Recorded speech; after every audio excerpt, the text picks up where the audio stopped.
야고보서 4장 13절로 17절까지 말씀 제가 봉독해 드리겠습니다. 13절로 17절. 들으라, 너희 중에 말하기를 오늘이나 내일이나 우리가 어떤 도시에 가서 거기서 1년을 머물며 장사하여 이익을 보리라 하는 자들아, 내일 일을 너희가 알지 못하는도다. 너희 생명이 무엇이냐? 너희는 잠깐 보이다가 없어지는 안개니라. 너희가 도리어 말하기를 주의 뜻이면 우리가 살기도 하고 이것이나 저것을 하리라 할 것이거늘 이제도 너희가 허탄한 자랑을 하니 그러한 자랑은 다 악한 것이니라. 그러므로 사람이 선을 행할 줄 알고도 행하지 아니하면 죄니라. 할렐루야. 오늘 하나님 말씀의 제목은 인생이란이라는 제목으로 저와 여러분이 은혜를 나누겠습니다. 인생이란 무엇인가? 오늘 성경에서 말하고 있는 것을 토대로 우리 한번 살펴보려고 합니다. 프랑스의 한 귀족의 이야기인데, 이 귀족의 유일한 즐거움이 뭐였냐면 가난한 사람들에게서 착취한 고액의 이자와 소장농들에게 받은 소장료를 지하실 밀실에서 날마다 세는 게 이 가족의 즐거움이었고 행복이었습니다. 그런데 이상하게도 어느 날부터 이 가족이 보이질 않는 거예요. 동네 사람들한테. 이자 날짜가 돼도 이자를 받으러 오지 않고, 소장료를 낼 때가 됐는데도 이 지금 받으러 오질 않는 거예요. 그래서 왜 안 보이나? 이 사람들이 어디 갔나? 되게 마음이 이 가난한 사람들과 이 소장농들이 마음이 굉장히 좋았어요. 안 보이니까. 눈에 가시 같은 사람들이. 이 귀족의 실종을 궁금해하거나 슬퍼하는 사람이었고 오히려 마음이 편했습니다. 이 귀족이 실종된 지 6개월 후에 경찰과 친척들이 어떻게 된 것인지 몰라서 집을 찾아가 이곳저곳 살피다가 지하 밀실을 발견하게 되었어요. 문을 부수고 밀실로 들어갔을 때 그 밀실의 광경을 보는 모든 사람들은 경악을 금치 못했다고 합니다. 그곳에서 귀족의 시체를 발견했는데 흐트러진 돈더미 위에 절망적으로 몸부림치다가 죽어간 흔적이 역력했던 것입니다. 사실은 이렇습니다. 그날에도 여지없이 그 귀족은 밀실에서 돈을 세고 정말로 기쁨으로 즐거움으로 돈을 세고 있었어요. 그런데 실수로 문이 잠겨버린 거예요. 그런데 이 밀실은 아무도 알 수가 없었대요. 왜냐하면 돈을 보관하는 곳이니까. 그가 밀실에 수없이 그들이 소리를 지르고 문을 두드려도 평상시에 인심을 잃은 그 집이었기 때문에 누구 하나 찾아오는 사람이 없었고, 아무도 그 소리를 듣지 못했고, 아무도 그를 찾거나 구해주는 사람이 없었어요. 귀족은 평생 자신이 가장 소중하게 여기던 돈과 함께 있었지만 만족은커녕 처절한 울부짖음으로 인생을 마무리 지어야 할 수밖에 없었습니다. 그래서 일찍이 주님은 이런 인생을 아셨기 때문에 누가복음 12장 20절에 하나님은 이르시되 어리석은 자여 오늘 밤에 내 영혼을 도로 찾으리니 그러면 내 준비한 것이 누구에게 되겠느냐라고 말씀하셨어요. 여러분 살아가면서 인생의 목적이 무엇이냐? 갈파를 알지 못하는 모든 인생들에게 오늘 주님이 묻습니다. 오늘 14절에 마지막에 보면, 14절에 보면 중간쯤 보면 너희 생명이 무엇이냐라는 말씀이 있어요. 영어 성경에 보면 What is your life라고 되어 있어요. 너 인생이 뭐냐 그래요. 여긴 생명으로 되어 있지만 영어 성경에는 삶으로 나와 있죠. 너의 삶이 뭐냐? 한 번쯤 생각해 보았을 만한 질문입니다. 나의 인생이 무엇을 위해서 존재하는가? 나의 인생이 무엇인가? 지금까지도 세계 수많은 철학자와 사상가들은 이 문제에 대해서 연구하고 인생이 무엇인가? 사후세계에 무엇이 있나 연구합니다. 그러나 결국 인생에 대한 참된 언급은 성경에서만 찾아볼 수 있어요. 성경에서만이 인생의 문제에 대해서 분명한 해답을 주고 있다는 것입니다. 우리는 이 세상에서 하나의 인생을 살아갑니다. 두 개, 세 개 인생을 살아가는 게 아니에요. 하나의 인생을 살아가요. 누구든지 태어나자마자 떠나는 인생이 있는가 하면 누구는 70년, 어떤 이는 80년, 요즘에는 드물지만 어떤 이는 100년이 넘는 인생을 살아갑니다. 그런데 문제는 이 인생이 다시 돌아오지 않는다는 거예요. 지금 이 순간도 우리가 예배가 끝나면 과거로 돌아갑니다. 이 순간은 다시 오지 않는다는 거예요. 그런데 왜 이것을 알고 있는 크리스찬들이 오늘의 일생에 여러분 최선을 다하지 않느냐는 거예요. 오늘의 모습이 왜 아름답지 않느냐는 거예요. 여러분, 이 인생은 다시 돌아오지 않아요. 이 시간은 다시 돌아오지 않아요. 그럼에도 불구하고 여러분, 우리 모두는 종착역을 모르면서 살아가요.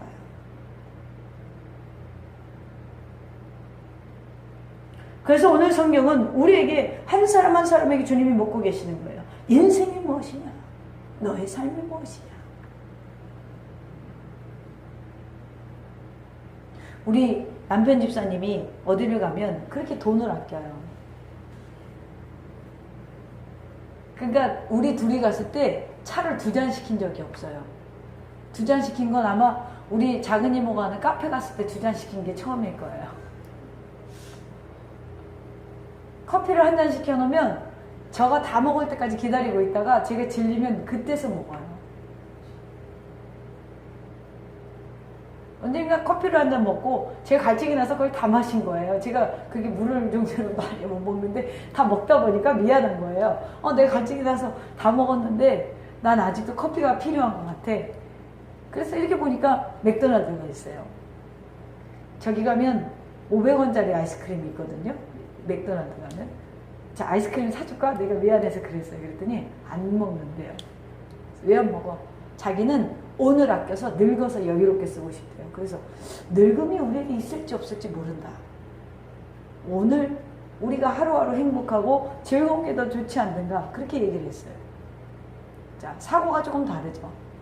여러분, 저는 오늘 이 젊음은 다시 돌아올 수 없고요. 오늘의 이 에너지 다시 돌아올 수 없고요. 오늘의 이 사모함이 다시 돌아올 수 없어요. 그렇기 때문에 예배에도 오늘 최선을 다하고, 어떤 분들이 이번에 우리 교회 게스트룸을 사용하러 왔다가 2박 3일을 깜짝 놀랐대요. 교회 들어오는 순간. 왜 놀랐어요? 그랬더니 영상으로 봤을 때 너무 최선을 다해서 교회가 굉장히 큰 줄 알았다는 거예요. 그런데 들어보니까 이 공간에서 어떻게 그렇게 최선을 다하세요? 너무 자기가 교회가 작아서 저기가 아니라 교회가 작은데 너무 최선을 다해서 자기가 너무 놀랐다는 거예요. 자기는 마치 우리들이 예배 드리는 거 보고 대형 교회가 예배 드리는 줄 알았대요. 그렇게 보였다는 거예요. 왜 그렇게 보일 수밖에 없냐면, 여러분, 제게 기회가, 말씀을 전할 수 있는 기회가 내일 또 있다는 보장이 어디 있어요? 오늘 하나님 앞에 여러분이 나온다는 보장이 내일 또 어디 있어요? 오늘 남편과 소소하게 행복을 하고 그 사람에게 관심을 주는 그 행복이 내일 또 있을지 10년 후에 있을지 모르는 거예요. 그래서 우리 남편은 오늘도 갈증이 나도 참고 아내가 먹길 기다리고 있어요. 여러분, 우리 인생은 한 번밖에 없는 거예요. 그래서 세상 사람들은 한 번밖에 있는 인생 뭐 있어? 오늘 먹어! 마셔! 막 그러잖아요. 여러분, 그걸 가지고 그리스도 안으로 들어와 보세요. 한 번밖에 없는 인생, 오늘 은혜 받지 않으면 어떡할 거예요? 한 번밖에 없는 인생, 오늘 구원 받지 않으면 어떡할 거예요? 한 번밖에 없는 인생, 오늘 여러분 기도의 불을 붙잡고 여러분의 문제를 해결하지 않으면 어떡할 거예요? 한 번밖에 없는 인생이잖아요. 한 번밖에 없는 인생, 오늘 예배를 가장 아름답게 드리면 하나님이 얼마나 기뻐하시겠어요? 오늘 특별은 물질 중심적이고 인생 중심적인 세상의 것에 최고의 가치를 넣은 삶을 지향하는 사람들을 향하여 오늘 경고의 메시지를 주고 있습니다. 사랑하는 성도 여러분, 우리는 다 하나님의 섭리 안에 있는 거예요. 우리가 계획을 세운지 할지라도 하나님께서 하지 않으면 능히 그것을 이룰 수가 없는 거예요. 그래서 잠언서 16장 9절에 보면 하나님의 섭리에 대해서 이렇게 말씀하십니다. 사람이 마음으로 자기의 길을 계획할지라도 그 걸음을 인도하시는 여호와십니다. 저는요, 날마다 열정이 넘쳐갖고요, 밤마다 계획을 세우고요, 이제 내일부터 대만팀이 오잖아요. 그분들과 어떻게 은혜를 나눌까, 그분들과 어떻게 행복할까, 그 고민을 하지만, 여러분, 그것을 계획을 세울지라도 그 길을 이어시고 인도하시는 이는 하나님이신 거예요. 지금 항상 그래, 허탄해요. 아이, 또 제가 이렇게 사람 머리를 써서 상상을 했네요, 주님. 주님이 하실 겁니다. 오늘 하나님의 섭리를 업신여기며 자신의 목적만을 위해 사는 인생들에게 주님은 권고하십니다. 13절 오늘 본문의 시작을 어떻게 시작합니까? 들으라. 자, 지금 들으라는 표현으로 굳어진 양심을 깨우치는 말이고 하나님 앞에서 반성을 촉구하라는 거예요. 이제 내 말을 들으라. 정신을 차리고 이제 들으라는 거예요. 말씀을 듣고요. 그래 뭐 좋은 말이야. 여러분 이건 몇 프로 여러분 다 가질 수 있어요. 근데 그 말씀을 지키는 건 극히 드물어요. 여러분은 아는 게 능력이라고 생각하죠. 그래서 공부를 하고 정말로 학위를 마치려고 하고 열심을 내고 그리고 뭐 기도를 열심히 하고 이게 능력이라고 생각을 해요. 근데 여러분 그 착각이에요. 진짜 능력은 뭔지 알아요? 아는 만큼 삶이 따라와질 때. 그런 면에서 참 우리 교인들은 요게 부족해요. 아는 만큼 못 따라와요. 우리는 내가 알고 있으면 능력인 줄 알아요. 어떤 수준이 높은 사람 밑에 있으면 자기가 수준이 높다고 생각을 해요. 영적으로도 교회 안에서 보면 우리도 오래 살았잖아요. 이 공동체로. 근데 목사님 옆에 원장 목사님, 원로 목사님 옆에 있으면 자기도 그런 줄 알아요. 근데 여러분 삶을 보세요. 똑같나요? 안 똑같죠? 흉내 내려고 해도 안 되죠. 왜 그래요? 경건의 능력이었기 때문에 그래요. 근데 우리가 사람들을 보는 잣대는요, 그거로 봐요. 그 영적인 나보다 수준 높은 사람 옆에 있으면서 나도 그 정도 수준이 된다고 착각을 해요. 우리 교회 유명한 목사님이 있으면 자부심이 생기죠. 자기도 굉장히 좋은 크리스찬이라고 착각을 해요. 여러분 이것들을 우리가 깨내어 가야 된다는 거예요. 그래서 오늘 말씀에 이러한 자들에게 주님이 말씀하십니다. 들으라. 이제는 좀 들으라. 이 시간 성령께서 귀 있는 자들을 깨우치는 소리인 줄로 믿으시기를 바랍니다. 그렇다면 이제 인생이 무엇입니까? 이 말씀에 우리의 마음을 여시고 귀를 여시고 여러분 자신을 바라보시고 해답을 찾아가시기를 축원합니다. 인생이 무엇입니까? 오늘 성령에서 말하기를 첫 번째로 잠깐 보이다가 없어지는 안개와 같다라고 해요. 오늘 14절 후반에 한번 볼까요? 너희는 잠깐 보이다가 없어지는 안개니라. 여기서 안개로 비유를 했단 말이에요. 안개는 짙게 깔린 안개가 여러분 태양을 떠오르면서 어떻게 해요? 아무리 짙어도요 태양이 떠오르면 안개는 사라집니다. 저 고등학교 때요 우리 학교가 연수동에 있었잖아요. 바다 가깝잖아요. 아침에 안개가 끼는 날이 있어요. 그러면 그날이 그렇게 좋아요. 왠지 아세요? 운동장에서 새벽에 겨울에 뛰면 안개가 끼면은요 안 보여요. 코치님이 여기 있으면 저쪽으로 돌아갈 땐 안 보여요. 그러니까 여기서 막 앞에서 달리다가 저기서 걷는 거예요. 소리만 내요. 허둘 허둘 허둘 소리만 내요. 근데 코치님이 속아요. 왜요? 안 보이니까. 안 보이니까 저기서는 똑같이 쿵쿵 하나 둘 이러고 다니는 거예요. 20명이 넘는 그 선수들이요 똑같아요. 안개가 끼면은 완전 할렐루야예요. 왜요? 안 보여서. 안개가 끼면은요 자 푸시업 100개 실시 이거를 하나 둘 셋 열 이렇게도 몰라요. 왜요? 안 보이니까. 얼마나 행복해요. 빼먹을 수 있어서. 그런데요 아침에가 탁 떠오르면요 더 이상 거짓말을 할 수가 없어요. 다 보여요. 뛰는 거 운동하는 모습 코치님 눈에 싹 들어와요. 그렇게 짧은 행복을 가져다주는 안개가 제 고등학교 시절에는 추억이 있어요. 제가 왜 이야기를 하냐면 여러분 안개가 껴서 여러분 사라지는 것 같이 인생이 더덥고 짧다는 거예요. 이것은 결국 인생의 욕망도 헛되다는 것을 말하고 있어요. 인생은 짧고 무상한 거예요, 여러분. 13절에 들으라 너희 중에 말하기를 오늘이나 내일이나 우리가 어떤 도시에 가서 거기서 1년을 머물며 장사하여 이익을 보리라 하는 자들아. 여기 등장하는 사람을 잘 보셔야 돼요. 오늘이나 내일이나 우리가 어떤 도시에 가서 거기서 1년을 머물며 장사하여 이익을 보리라. 자, 이 말을 한 사람은요, 거창한 인생의 계획을 세웠어요. 장사 한번 크게 해서 돈을 엄청나게 벌어보겠다는 결심을 하고 있어요. 왜 장사하는 사람을 예로 들었을까? 유대인들은 타고난 장사꾼의 기질이 있습니다. 성경은 그 당시 써져 있기 때문에 배경 또한 우리가 알아야죠. 지금도 세계의 경제권의 상당 부분을 유대인들이 장악하고 있어요. 그러니까 본문의 주인공은 가장 이스라엘 사람다운 포부를 가졌어요.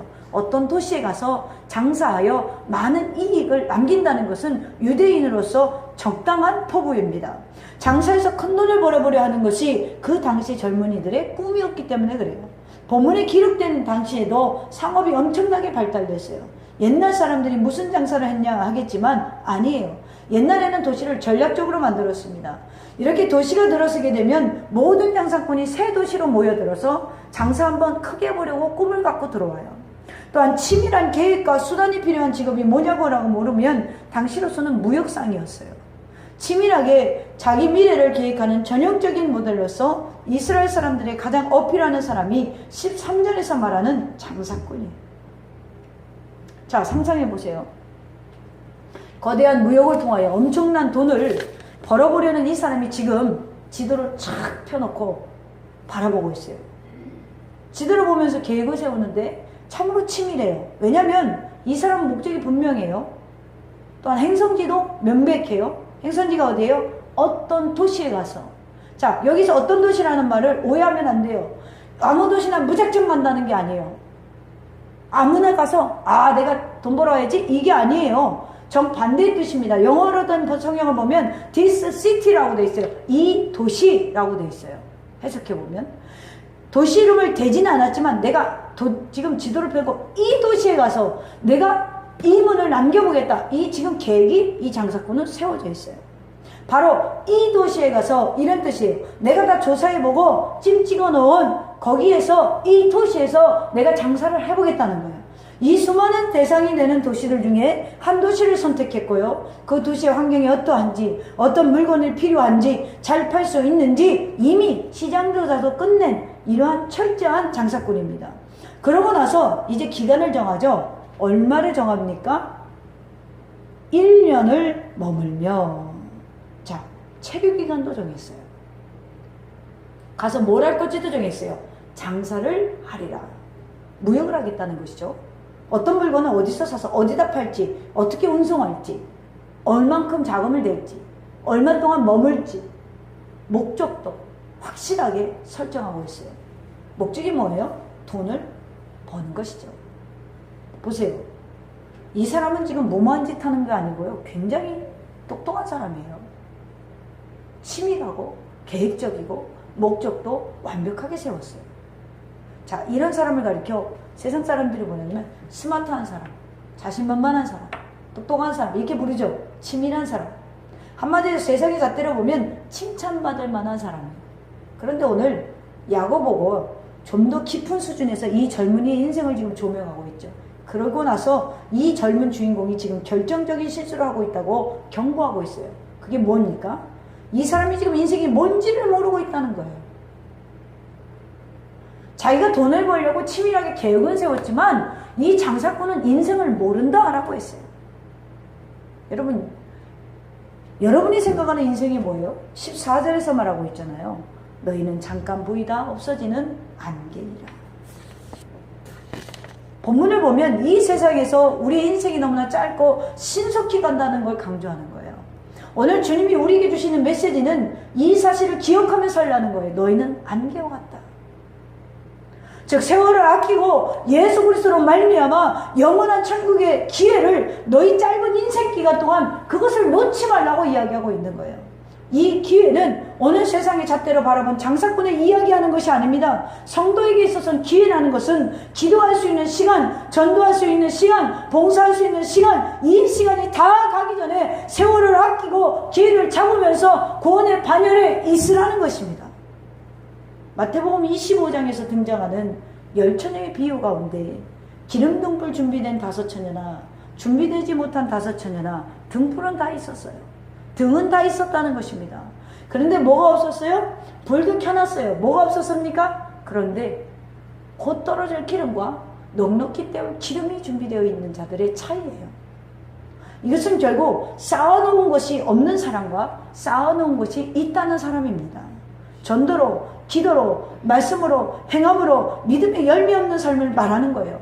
오늘 본문의 결론은 선을 행할 줄 알고도 선을 행하지 아니하면 죄니라라고 했어요.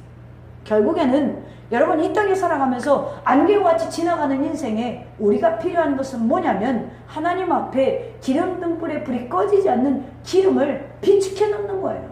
바로 선을 행함이라는 것이죠. 그렇습니다. 여러분, 허무한 세상에 살면은 소망이 없어요. 앞으로 여러분의 인생이 몇십 년 남는지 저는 알지 못합니다. 그러나 하나님께서 오늘 경고하시는 거예요. 너 인생이 안개와 같다.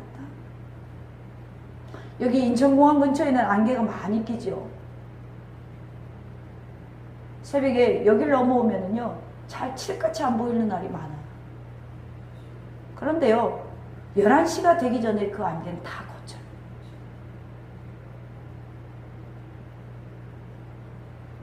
이 허망한 세상이 안개와 똑같다는 것입니다. 영원히 사는 삶에 소망을 두시기를 바랍니다. 오늘 이 땅에서 영원히 살 것처럼 착각 속에 빠진 이 세상을 살아가는 인생들을 깨우치는 말씀인 줄로 믿으시기를 바랍니다. 인생은 잠깐 보이다가 없어지는 안개와 같습니다. 그 기간 동안 영혼을 준비하며 내일의 세계를 소망하며 살아가는 저와 여러분 되기를 축원합니다. 두 번째로 인생이 무엇인가? 오늘 성경은 말하기를 미래가 불확실한 삶이라고 이야기하고 있어요. 14절에 내일 일을 너희가 알지 못하는도다. 여기서 내일은 미래에 총칭하는 거예요. 내년에 있을 일, 너희가 죽음이 언제 올지 너희는 모른다는 거예요. 예수 그리스도가 언제 재림할지 그것도 우리가 모른다는 거예요. 개인의 종말이나 이 온 우주에 그리스도의 재림으로 말미암아 오는 종말이나 그걸 너희는 모른다는 거예요. 하루 동안에 무슨 일이 일어날는지 알 수 없으니 내일 일을 자랑치 말라. 인생은 영혼에 비할 때 지극히 짧은 순간이지만 한 치 앞도 예측 못하는 불안한 삶이지만 여러분 영원한 것은 여러분 우리가 이 땅에 한 것으로 인하여 가품을 받는 영원한 천국이 우리에게 보장되어 있다는 것을 잊지 마시기를 바랍니다. 본문의 인생의 설계를 자기 스스로 세우는 것을 허탄하고 악한 것이라고 지적하고 있어요. 그러면 아무 계획도 세우지 말라는 거 말입니까? 그렇게 말하는 것이 아니에요. 꿈이 없는 인생이었지 인생이라고 할 수 있겠습니까? 단지 본문에서 장사꾼의 인생의 설계를 보면 인생의 미래가 되시는 하나님이 빠졌기 때문에 헛된 계획이라는 거예요. 여러분에게 돈을 벌지 말라는 것이 아니라 하나님 없는 계획은 헛되다는 것입니다. 이것은 오늘 성도들에게 있어서 모든 계획을 자기 혼자 세우지 말라는 뜻입니다. 하나님과 의논하고 하나님께 맡기면서 계획을 세우라는 것입니다. 여러분 중동 지방을 여행해 가면 반드시 가르쳐주는 말이 있답니다. 인샬라. 정확히 말하면 인슈알라. 이 무슨 말이냐면 알라의 뜻이라면 그 사람들에게 있어서 알라는 우리가 섬기는 하나님과 동등하잖아요. 그러므로 우리식으로 해석하면 하나님의 뜻이야. 다 하나님의 섭리지 뭐 이런 뜻이 인샬라 이 뜻이에요. 이 사람들은 늦어도 인샬라, 사고가 나도 인샬라, 기분이 좋아도 인샬라, 배가 고파도 인샬라, 무조건 알라의 뜻이라면 여러분 우리 크리스찬들이 가져야 되는 믿음을 이 사람들이 갖고 있어요. 이것이 하나님의 뜻이라면, 이것이 하나님의 계획이라면 다윗이 범죄하고 우리아이 안에 밧세바와 간음하고 나서 첫 아이가 태어났을 때 그 아이가 아프죠. 다윗이 금식을 합니다. 밖을 보니까 대신들이 눈치를 살살 보는 거예요. 다윗 왕의 눈치를 보아하니 내 아들이 죽었냐 살았냐? 죽었어요. 다윗이 그게 가서 밥을 먹어요. 세수를 해요. 의복을 갈아입어요. 왜 그래요? 하나님의 뜻이라면.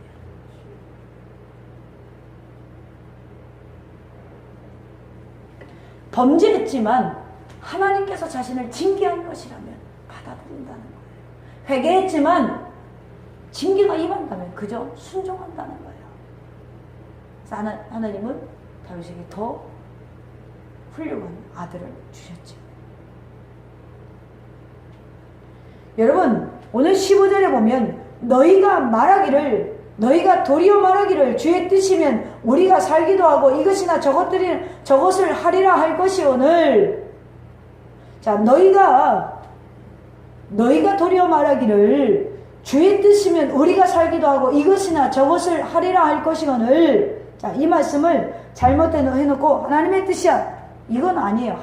하나님의 뜻이야, 이런 뜻이 아닙니다. 이 말씀은 주님 열심히 계획을 세우고 노력을 하고 수고도 하겠습니다만은 우리 주님이 허락하셔야 하겠습니다, 이 뜻이에요. 내가 노력해야 되겠습니다만은 우리 주님이 복을 주셔야 제가 복을 받을 수 있습니다. 성도는 이런 자세를 가지고 살아가는 것이 필요하다는 거예요. 즉 믿음이 없는 사람은 자기 뜻에 집착을 합니다. 고집이 세다는 것은 믿음이 없다는 거예요. 그렇기 때문에 자기의 그 뜻에 집착을 합니다. 대부분에 예수 그리스도를 만나지 못한 사람은 예수님의 구속이 필요 없다고 하지요. 그러나 믿음의 사람은 주님의 뜻을 물어요. 누가 나를 구속하시니가 예수 그리스도인데 그 뜻대로 내 삶이 설계되는 것은 당연한 거예요. 그렇기 때문에 믿음 있는 사람은 고집을 부리지 않아요. 왜요? 이게 하나님의 뜻이라고 받아들이기 때문에 그래요. 근데 믿음이 없는 사람은 아니야, 내가 이거 꼭 해야 돼, 이런다니까요. 아니야, 나는 내 뜻대로 할 거야. 만약에 여러분 목사님이 가르쳐놓은 대로 사업이 잘 된 사람이 있다고 칩시다. 가만히 보니까요 말 더럽게 잘 듣대.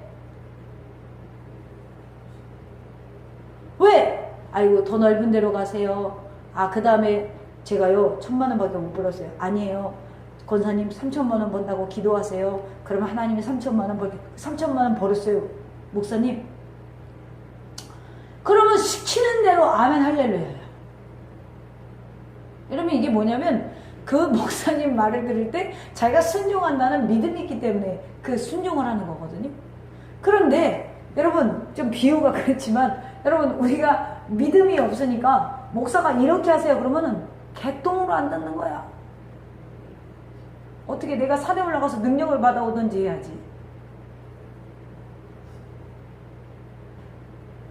나도 여기 백원산에 올라가서 큰 나무 하나 붙잡고 하나님 이거 쓸 때까지 내가 내려가지 않겠습니다 그러고 기도라고 해야 되려나 봐. 저 용궁사 가서 네 신이 이기냐 내 신이 이기냐 그러고 싸워보고 와서 능력을 좀 받아야 내 말을 좀 들으려나. 그런데 목사 말을 안 들어도 여러분 그렇게 사는데 지장이 없는 것 같은데 하나님 말도 안 들어요. 왜 그래요? 하나님에 대한 신뢰가 없기 때문에 그래요. 신뢰가 없기 때문에. 믿음이 없는 사람은요 자기 뜻을 맹렬히 추구해요. 그러나 믿음의 사람은요 하나님의 영광을 추구해요. 믿음이 있다는 것은 하나님 믿습니다. 내 사업이 잘되게 하여 주시옵소서. 주님 믿습니다. 지금 내가 30평에 왔으니까 50평으로 이사갈 줄 믿습니다. 여러분 이것도 좀 믿음은 믿음이지만 이건 여러분 주님이 원하는 믿음이 아니에요. 주님이 원하는 믿음은 그런 믿음을 가진 자라면 여러분 천국을 소망하기 때문에 이 땅의 것들보다는 하나님의 영광을 위해서 살아가게 돼 있어요. 믿음이 없는 사람은 반드시 되어야 된다고 하지만 믿음이 있는 사람은 하나님의 뜻이라면 제가 접겠습니다 그래요. 그렇다면 주의 뜻이란 무엇일까? 그 앞에서 겸손히 하나님이 원하는 걸 구해야 된다는 거예요. 영성신학에서 이 겸손을 가리켜 경건한 망설임이라고 하는데 이것은 의심하는 얘기가 아니라 하나님의 뜻을 잘 알려는 자세이고 알고 따르는 자세이고 그리고 하나님보다 앞서지 않으려고 하는 자세를 말하는 거예요. 알고 따르는 자세 그리고 하나님보다 앞서지 않는 자세. 주님 말씀하시면 내가 나가리다. 주님 뜻이 아니면 내가 멈춰서리다. 이게 바로 경건한 망설임이라는 거예요. 사람들은 자기의 계획과 야망과 고집에 속을 때가 많아요. 그러나 성도는 하나님의 뜻을 더 많이 기다릴 때요. 주님의 뜻이 무엇입니까? 주님이 허락하시면 하겠습니다. 이렇게 하나님의 뜻을 내 계획보다 앞세우는 자세가 우리에겐 필요하다는 것이죠. 그러나 대부분 사람들은 자기 뜻을 항상 앞세우고 하나님의 뜻은 자기의 뜻을 따라다니는 종으로밖에 생각하지 않습니다. 이것이 우리에게 문제인 것입니다. 이것은 이미 예수님께서 마귀가 시험한 것 중에 하나 그것이 아닙니까? 마태복음 4장에서 우리 예수님이 40일간 금식을 마치고 광야에서 시험을 받으실 때 그때 마귀가 성전에서 뛰어내리라 그러면 천사들이 너를 받쳐줄 것이다 라고 시험을 하죠. 그러나 주님은 주 너의 하나님을 시험하지 말라 라고 했어요. 굉장히 중요한 말입니다. 뛰어내리면 받쳐줄 텐데 그냥 믿고 뛰어내리지, 그게 믿음이 아닐까요? 그러나 아닙니다. 그것은 하나님을 시험하는 거예요. 그럼 진정한 믿음은 무엇입니까? 하나님, 뛰어내리는 것이 당신의 뜻이라면,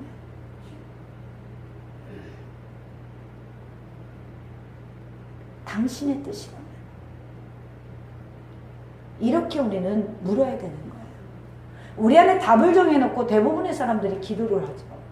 그렇기 때문에 믿음이 없어서 반드시 돼야 된다고 하는 거예요.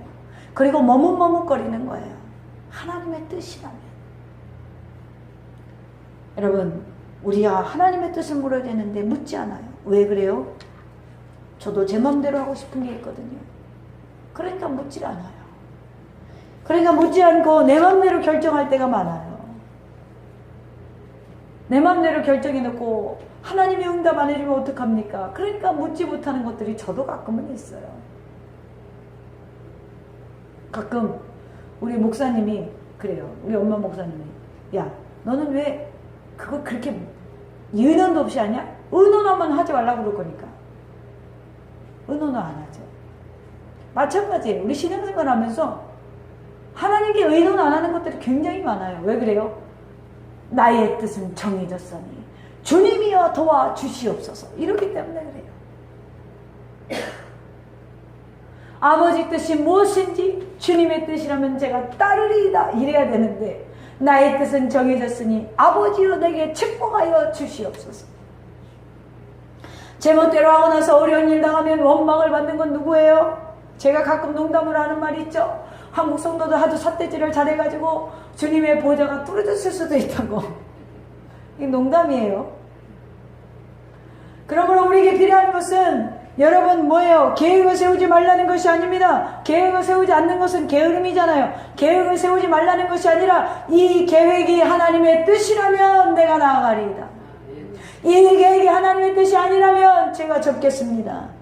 계획적이어야 하고 크리스찬은 부지런해야 되고 또 하나님의 뜻보다 앞서지 않는, 다시 말하면 내 야심으로 하나님의 뜻을 눌러버리는 일이 있어서는 안 되지만 늘 하나님의 일을 하려고 우리는 계획을 세워야 돼요. 사도 바울이 얼마나 치밀했냐면 열심히 섬겨 다녔지만 결정적인 순간에는 하나님의 뜻을 묻고 계획을 바꾸기도 하는 여유를 보여줍니다. 왜요? 하나님이 내 계획, 내 뜻보다 더 높으시고 내 인생의 주관자이기 때문에 결국 하나님의 뜻이 성취될 줄을 알았기 때문에 그래요. 그러므로 열심히 일하지만 하나님께 맡기시기를 축원합니다. 그래야만 하나님을 바로 섬길 수 있어요. 내일 일은 난 몰라요. 하루하루 살아요. 우리 엄마가 쌀 떨어지면 이 찬양을 그렇게 많이 하더라고요.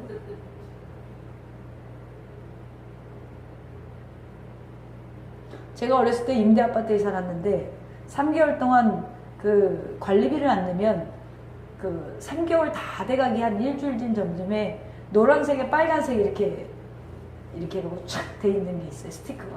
그거를 현관에 착 붙여놔요. 복도형 아파트니까 지나다니면서 사람들이 보겠죠. 창피를 주고 이제 이 사람은 며칠 날까지 거기다 매직으로 써놔요. 예를 들어서 8월 30일까지 관리비 납부하지 않으면 집을 비워야 된다고. 그럼 그걸 보고 저는 마음이 불안한 거예요. 그래서 저는 어렸을 때 하나님이 없는 줄 알았어요. 왜 이렇게 우리를 어렵게 하는지 이해를 못했어요. 기도 날마다 하는데 하나님이 가난하게 해서 저는 하나님이 없나 봐. 원숭이가 사람이 됐나 봐. 진화론에 그런 적이 있어요. 불교에 가면은 뭐가 있을까? 그런 생각도 어렸을 때 모태신앙이지만 한 적이 있어요. 그러면 우리 엄마가 제일 잘 부르는 찬양이 중에 하나가 이거예요. 그걸 보면 이렇게 부르죠. 내일 일은 난 몰라요. 하루하루 그리 좋겠다. 내 속으로 그러죠. 엄만 좋겠다. 하루하루 살아서. 사실은 오토매틱으로 액티브로 나와야 돼요. 어떤 어려운 상황이 나왔을 때 크리스찬이라면 우리 믿음이 있잖아요. 여러분들 그러셔요? 오토매틱으로 내일 일은 난 몰라요. 이게 나와야 되는데 안 되죠. 미래를 예측할 수 없는 인생을 사는 저와 여러분의 미래가 되시는 주님께 여러분의 인생을 맡기시기를 축원합니다. 세 번째로 성경은 수고와 슬픔뿐이라고 합니다. 시편 90편 10절에 보니까 우리의 연수가 70이요 강건하면 80이라도 그 연수의 자랑은 수고와 슬픔뿐이요. 수고와 슬픔뿐이다. 15절 16절 우리 한번 오늘 본문 볼까요? 너희가 도리어 말하기를 주의 뜻이면 우리가 살기도 하고 이것이나 저것을 하리라 할 것이거늘 이제도 너희가 허탄한 자랑을 하니 그러한 자랑은 다 악한 것이니라. 시편 90편 10절의 말씀과 맞죠? 우리 연수가 70이요 강건하면 80이라도 그 연수의 자랑은 수고와 슬픔뿐이요. 수고와 슬픔은 오래 산다 해도 그 힘이 점점 고갈되어 늘 지치고 피곤할 수밖에 없는 인생을 말하고 있어요. 인생은 수고와 슬픔으로 가득한 삶을 살아갑니다. 기독교는 세상에서의 우리 삶이 수고와 슬픔으로 맞춰진다는 사실을 그대로 제시하고 있어요. 그러나 내세에서 이것을 다 갚아준다고 얘기하는 종교는 이 종교밖에 없습니다. 그러므로 참된 구원은 기독교밖에 없는 것입니다. 그래서 우리는 오래 살아도 자랑할 이유가 없는 거예요. 왜요? 우리 내세에 더 좋은 것들이 약속되어져 있기 때문에 그렇습니다. 점점 힘이 딸려서 지치고 피곤해지고 우리 육신의 장막이 날마다 후패여도 우리가 안타깝지 않는 것은 저 높은 곳을 향하여 날마다 나아가기 때문입니다. 세상에서도 이런 노래가 있죠. 가는 세월 그 누구가 막을 수가 있나요? 제가 트로트로 했으면 잘했을 것 같아요. 가는 세월 그 누구가 막을 수가 있나요? 그럴 때도 사람들은 하나님을 찾지 않아요. 그래서 믿음의 조상 야곱은 창세기 47장 9절에 내 나그네 길이 세월이 130년이다. 내 나이가 얼마 못되니 우리 조상의 나그네 길의 연주에 미치지 못하나 험악한 세월을 보냈나이다. 이것이 여러분 우리 성도들에게 닥치는 일일 줄은 몰라요. 솔직히 만사형통이면 얼마나 좋겠어요. 그러나 수고와 슬픈 일들은 인생이 있는 옷이에요. 우리 성도는 믿음으로 통과할 수 있어야 돼요. 이것이 불신자와 다른 것입니다. 예수님도 우리의 질고와 수고를 지고 우리의 슬픔을 당했어요. 사도 바울은 수많은 수고 속에 살았어요. 기독교는 수고와 슬픔 속에서도 참으로 즐거워하고 기뻐할 수 있는 역설적인 진리인 줄로 믿으시기를 바랍니다. 그래서 빌보서 4장 12절에 사도 바울은 내가 일체의 비결을 배웠노라. 인생의 연수의 자랑은 수고와 슬픔뿐입니다. 여러분, 수고와 슬픔뿐인 인생 속에서도 하늘의 소망을 간직하고 기쁨과 평안을 표현할 줄 아는 신앙인이 되시기를 소망합니다. 사랑하는 더샘처치 공동체 여러분, 인생은 안개같이 빨리 지나갑니다. 내일 일은 내일 예측할 수 없이 불확실한 삶입니다. 인생의 마지막은 수고와 슬픔뿐입니다. 그렇다면 이제는 한 번뿐인 인생, 이왕이면 멋지게 사시기를 축원합니다. 여러분의 인생을 주님의 손에 맡기고 주님과 의논하며 주님의 의를 위한 계획을 세우고 살아가시기를 바랍니다. 그리고 게으르지 말고 주를 품고 성실하게 사시기를 바랍니다. 선을 행하며 하나님의 뜻을 이루며 사시기를 축원합니다. 하나님의 은혜로 참되고 멋지게 살아 훗날 저 천국에서 여러분 저와 함께 기뻐하며 세상이 주는 슬픔과 눈물과 고통이 없는 그 땅에서 다시 만날 수 있는 저와 여러분 되기를 주님의 이름으로 축원합니다.